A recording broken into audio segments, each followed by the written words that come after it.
The story of Dido and Aeneas is actually a portion of Virgil's Aeneid, which many of us have read or are going to read in exploration and discovery. And basically the story is Dido, the Queen of Carthage, has established this sort of city-state, and the state has been without men for a while. And so Aeneas comes and brings all of his sailors and other men who have just conquered Troy to unite kingdoms with Dido. But then, unfortunately, there are these witches who basically destroy everything. I am Belinda, who is Dido's best friend and confidant. And Belinda's actually a really interesting part because in every other setting of the opera, the part has been Anna, who is Dido's sister, and the librettist that Purcell chose made it her friend and her kind of lifelong companion instead of her sister. So Belinda is not royal, but she is a member of the court. She's a very high status woman, though she's not royalty. The role I'm playing in Dido and Aeneas is the Sorceress, and she is the head witch and the cause of all the destruction and all of the basically ruining Carthage, killing Dido, killing Aeneas and all his sailors. It's very fun playing the evil sorceress, I guess. I get to wear a very big cape and it's all very scary, which is fun.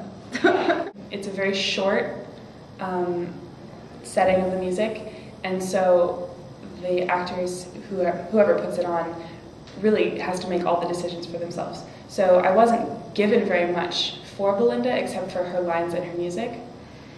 So I think anybody who does the show has to bring everything they have. One of the really interesting things about the way we have worked with it with our director, Philip Parr, is we've done a lot of our own movements ourselves. So instead of him deciding what we're going to do and having us do it, which will generally look very scripted and kind of fake because it's not our own natural movement, we've created them ourselves.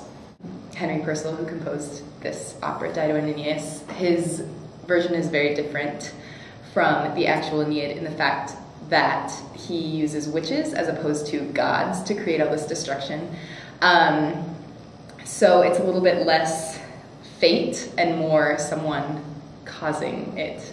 I really like his directions. He's very open to our suggestions, even though he does have an idea of how things have gone in all the times he's produced or directed this show before. Working with Philip has been really, really exciting.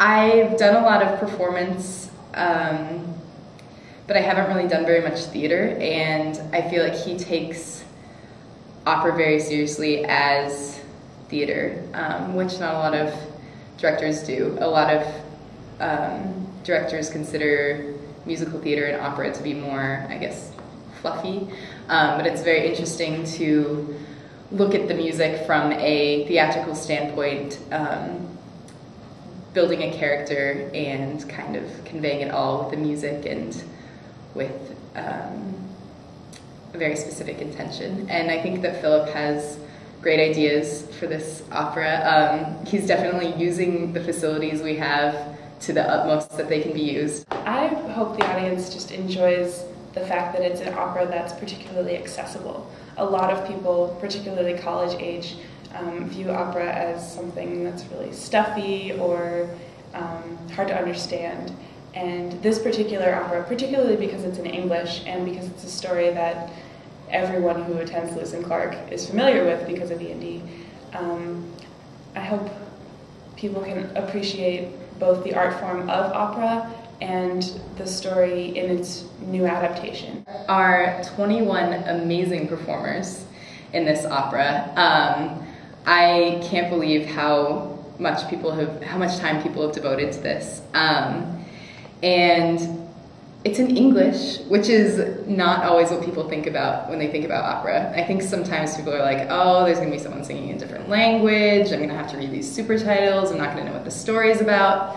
But this is a very simple story that I think everyone will know at Lewis and Clark, because we all read the Aeneid in Exploration and Discovery. And it's very easy to get attached to, I think. So and it's very short, so if you have a free hour on Saturday or Sunday, you should come and check it out. Also, it's free, so, there's absolutely no excuse. So I would love to invite all of the freshmen and anybody else to come and see Lewis and Clark's production of Dido and Aeneas on November 21st and 22nd at 8 p.m. in Evans Music Hall. And I hope you enjoyed the show.